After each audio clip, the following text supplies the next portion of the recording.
Formatting a paragraph. Formatting paragraph allows you to change the look of the overall document. You can access many of the tools of paragraph formatting by clicking the Page Layout tab of the ribbon or the paragraph group on the Home tab of the ribbon.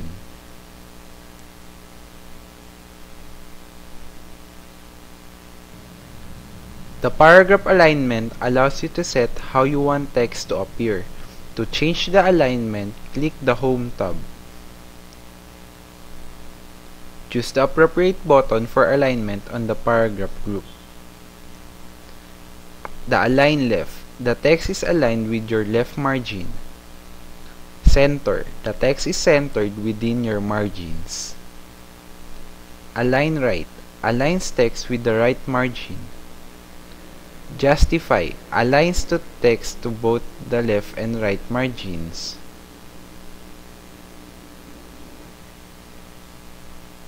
Indenting paragraphs allows you set text within a paragraph at different margins.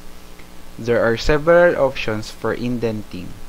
First line controls the left boundary for the first line of a paragraph. Hanging controls the left boundary of every line in a paragraph except the first one. Left controls the left boundary for every line in a paragraph. Right controls the right boundary for every line in a paragraph. To indent paragraphs, you can do the following. Click the indent buttons to control the indent. Click the indent button repeated times to increase the size of the indent.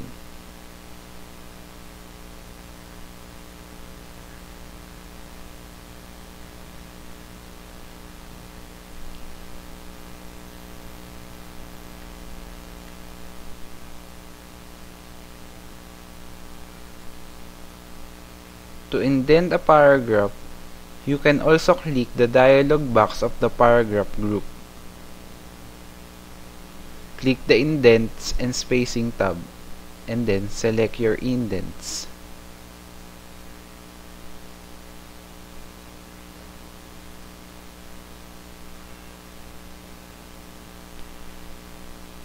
You can also add borders and shading to paragraphs and entire pages. To create a border around a paragraph or paragraphs, select the area of the text where you want the border or shading. Click the Borders button on the paragraph group on the Home tab. Choose the border and shading. Choose the appropriate options.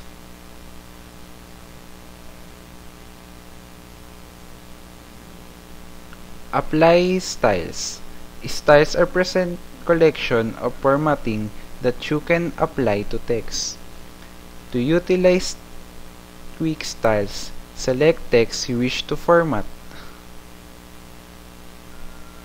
Click the dialog box next to the style group on the Home tab. Click the style you wish to apply.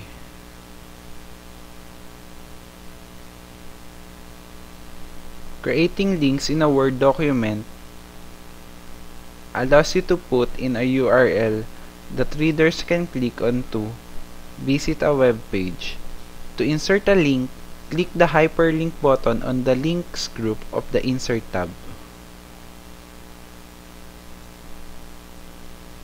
Type in the text to display box and the web address in the address box.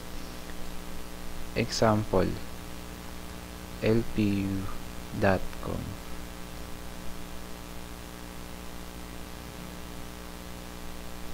You can change the space between lines and paragraphs by doing the following. Select the paragraph or paragraphs you wish to change. On the Home tab, click the Paragraph dialog box.